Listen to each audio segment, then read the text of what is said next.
हो टूटा टूटा एक परिंदा ऐसे टूटा कि फिर जुड़ ना पाया। लूटा लूटा किसने उसको ऐसे लूटा कि फिर उड़ ना पाया। उड़ता हुआ वो आसमां से आकर गिरा जमीन पर। ख्वाबों पे ही बादल ही थे वो कहता रहा मगर कि अल्लाह के बंदे हंस दे। अल्लाह के बंदे अल्लाह के बंदे हंस दे, जो भी हो कल फिर आएगा। अल्लाह के बंदे हंस दे, अल्लाह के बंदे अल्लाह के बंदे हंस दे, जो भी हो कल फिर आएगा। वेलकम फ्रेंड्स, मैं इंजीनियर विजय कुमार एक बार फिर आप सभी का आपके अपने YouTube channel PCM with Vijay sir पर स्वागत करता हूं। और आज के इस वीडियो में जो कि हमारा चल रहा है chapter 4 moving charges and magnetism, उसके सेकेंड पार्ट में हम लोग देखने जा रहे हैं। आज का जो टॉपिक है हमारा वो है लोरेंज फोर्स। लोरेंज फोर्स क्या होता है इसको हम लोग पढ़ेंगे इस वीडियो में। और चलिए वीडियो को स्टार्ट करते हैं, ठीक है। तो आते हैं, हमारा जो चैप्टर चल रहा है चैप्टर 4 है फिर इसका, और इसका नाम है मूविंग चार्जेस एंड मैग्नेटिज्म। इसमें दूसरा टॉपिक जो है आपका है लोरेंज फोर्स। अब लोरेंज फोर्स होता क्या है इस बात को समझते हैं, ठीक है। और इसका नाम जो है EH लोरेंज के नाम पर दिया गया, जो इसके फाउंडर हैं, ठीक है। तो इसका कॉन्सेप्ट क्या है इस बात को समझना चाहते हैं हम लोग, ठीक है। तो होता क्या है कि जब भी एक चार्ज पार्टिकल को जो Q है, चार्ज पार्टिकल को V वेलोसिटी से combined electric and magnetic field, मतलब कि इलेक्ट्रिक फील्ड भी मौजूद होगा, मैग्नेटिक फील्ड भी मौजूद होगा, अगर उसमें हम लोग उसको प्रोजेक्ट करते हैं यानी फेंकते हैं, तो उस चार्ज पार्टिकल पर दो फोर्स लगते हैं। एक तो इलेक्ट्रिक फोर्स लगता है, दूसरा मैग्नेटिक फोर्स लगता है, ठीक है। एक इलेक्ट्रिक फोर्स लगता है, दूसरा मैग्नेटिक फोर्स लगता है। और इन दोनों फोर्स के सम को, यानी दोनों फोर्स के योगफल को हम लोग कहते हैं लोरेंज फोर्स, जिसको सबसे पहले EH लोरेंज के नाम पर रखा गया, उसी ने इसको फाइंड किया था। तो आइए समझते हैं। यानी कि when a charge particle is projected in a combined electric and magnetic field, there acts two forces on the charge particle. One is electric force, second one is magnetic force, and the sum of two these forces is called Lorentz force, ठीक है। चलिए check करते हैं। तो वही लिखा गया यहाँ पर लोरेंज बल, यानी कि Lorentz force. when a charge particle is projected मतलब फेंकना, in combined electric and magnetic field, then there acts electric force and magnetic force on the charge particle। यानी कि दोनों फील्ड है तो दोनों फोर्स लगेंगे। हम लोग पढ़े थे इलेक्ट्रिक फोर्स लगता है QE, और एक नया फोर्स आज पढ़ेंगे मैग्नेटिक फोर्स, जो कि होता है Q into V cross P, ठीक है। आइए देखते हैं। The sum of these two force is called Lorentz force, ठीक है। तो इलेक्ट्रिक एंड मैग्नेटिक फोर्स के सम को ही लोरेंज फोर्स कहा जाता है। अब हम यहाँ पर मानते हैं कि if a charge particle Q is projected in combined field, that is electric field ER and magnetic field BR with velocity V, then, ठीक है। तो देखिए यहाँ पर एक फोर्स का फॉर्मूला लिखा हमने, F is equal to QER। E is the function of R, है ना। इलेक्ट्रिक फील्ड किसका फंक्शन है? R का, R के कारण ही बदलता है, plus Q into V cross B। तो यहाँ से देखा जाए तो ये QE जो है हम लोग पहले भी पढ़ चुके हैं, इसका नाम है इलेक्ट्रिक फोर्स। और यहाँ पर जो FB पढ़ना चाहते हैं मैग्नेटिक फोर्स, ये है Q into V cross B, ठीक है। तो चलिए यहाँ से अगर रिजल्ट निकाला जाए तो हमारे पास F इलेक्ट्रिक जो होगा Q इंटू E होगा, लेकिन F मैग्नेटिक जो होगा Q into V cross B होगा। अब यहाँ पर देखने वाली बात है कि यहाँ पर V क्रॉस B आने का क्या पर्पस था, क्योंकि यहाँ पर देखिए तीन वेक्टर है। चार्ज तो एक स्केलर क्वांटिटी है, लेकिन मैग्नेटिक फील्ड आपका वेलोसिटी उसका क्या है? वेक्टर है।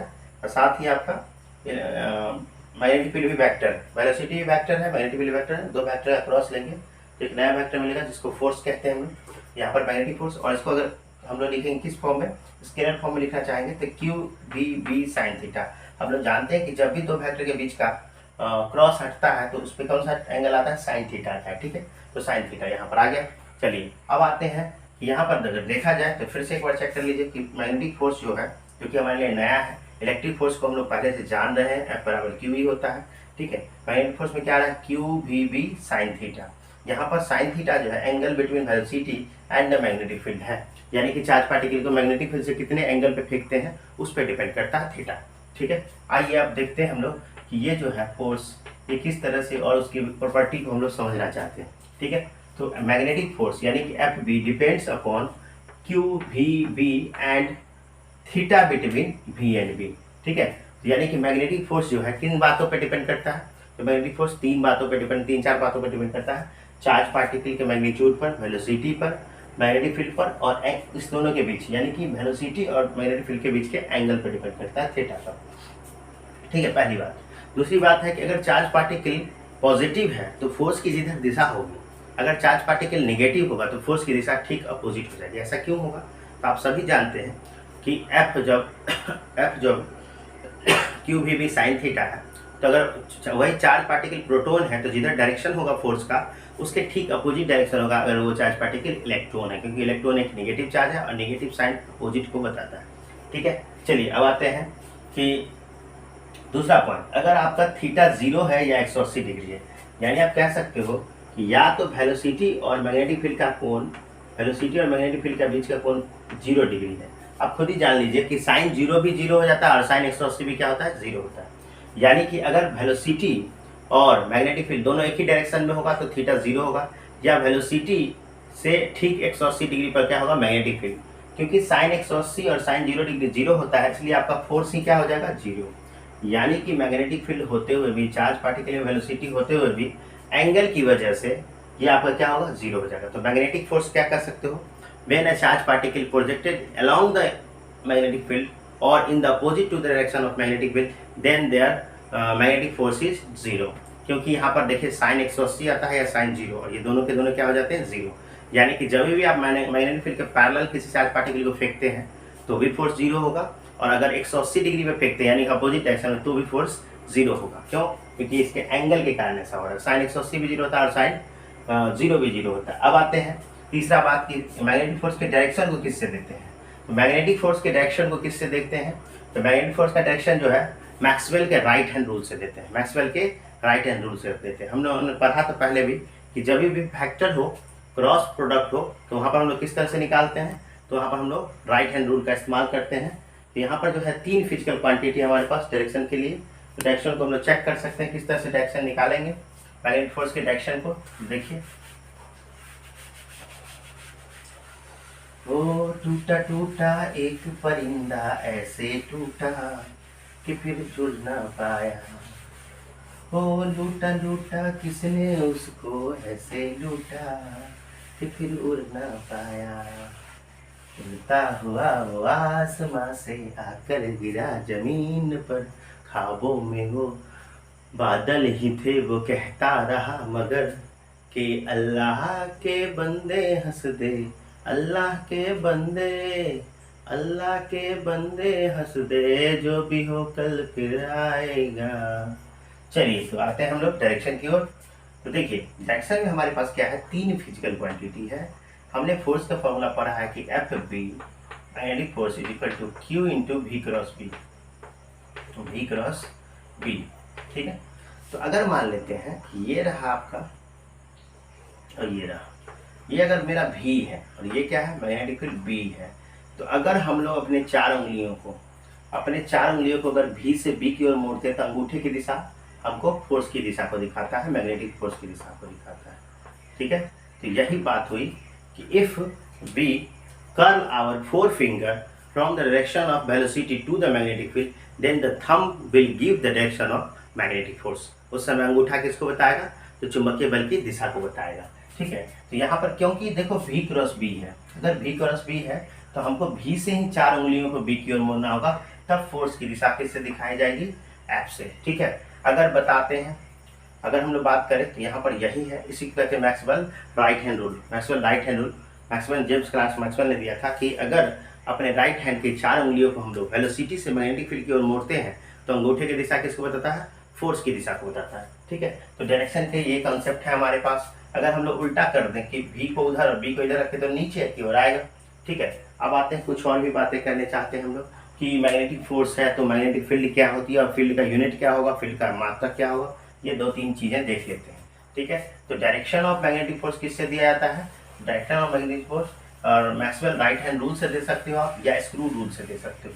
ठीक है, चलिए एक और पॉइंट है हमारे पास कि चौथा पॉइंट देख लेते हैं कि अगर हमें पता है कि F B is equal to Q V B और साइन थीटा, तो साइन थीटा को तो छोड़ दीजिए। अगर हम लोग यहाँ से देखना चाहेंगे कि बी का यूनिट क्या होगा और बी का डायमेंशन क्या होगा, ठीक है। तो आप हम जानते हैं कि एफ वी बटे क्यू इंटू वी होगा।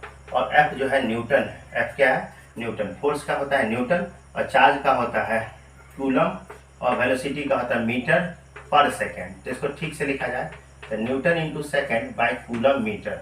और इसी को सर निकोलस टेस्ला के नाम पर मैग्नेटिक फील्ड का ऐसा यूनिट टेस्ला रखा गया। क्या रखा गया? टेस्ला।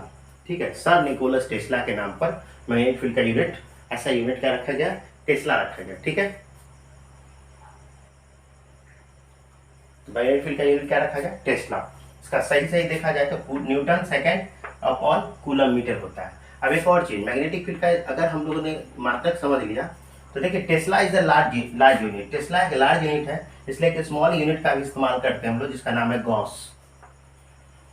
तो वन गॉस जो होता है वो 10 के पावर -4 टेस्ला होता है।